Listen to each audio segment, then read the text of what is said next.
Yang berhormat Senator Datuk Woo Him Wen masih berada di dalam Dewan? Ada.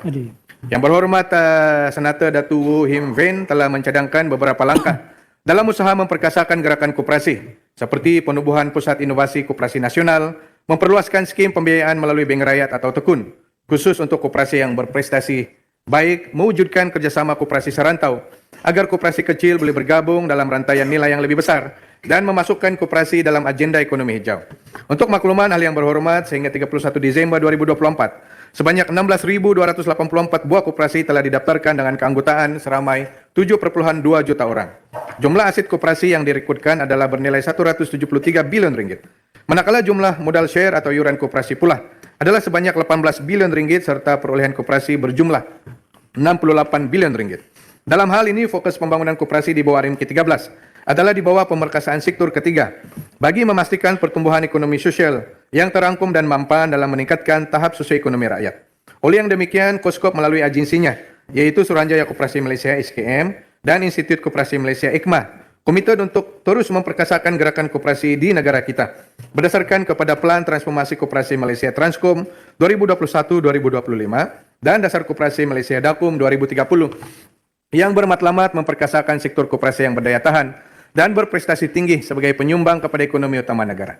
Bagi tahun 2025, peruntukan kewangan yang disediakan oleh Koskop melalui SKM kepada gerakan koperasi adalah seperti pembangunan perniagaan melalui koperasi 2.0, program pemerkasaan rantaian bekalan koperasi, program penggalakan koperasi sebagai perusahaan sosial, dan pembiayaan tabung modal pusingan. Bagi pembiayaan koperasi pula, terdapat sebanyak 8 jenis produk pembiayaan yang ditawarkan, yaitu antaranya pembiayaan khas tanpa cagaran, pembiayaan mikro, pembiayaan permulaan, pembiayaan listari, pembiayaan agro makanan, pembiayaan bercagar dengan had maksimum pembiayaan sehingga 30 juta ringgit, pembiayaan 100 koperasi terbaik, dan pembiayaan Good P Master.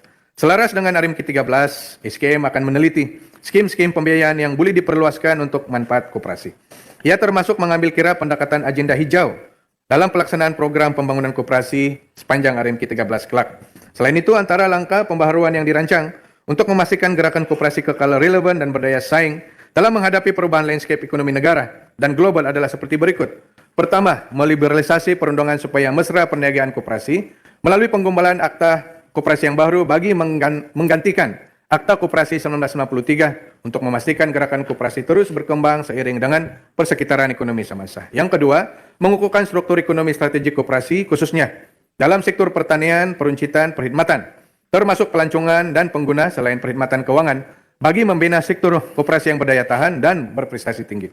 Yang ketiga, memperkasakan elemen digitalisasi dalam gerakan koperasi melalui perincian Plan Tindakan Digitalisasi Koperasi DigiKop 2030. Yang keempat, menyediakan program latihan dan bimbingan melalui Institut Koperasi Malaysia dalam aspek kepimpinan, pengurusan keuangan dan keusahawanan. Dan yang kelima, memperkasakan penubuhan Universiti Keusahawanan Koperasi Malaysia yang bertujuan melahirkan graduan terlatih dalam pengurusan koperasi, merangkumi aspek keuangan, pentadbiran dan keusahawanan.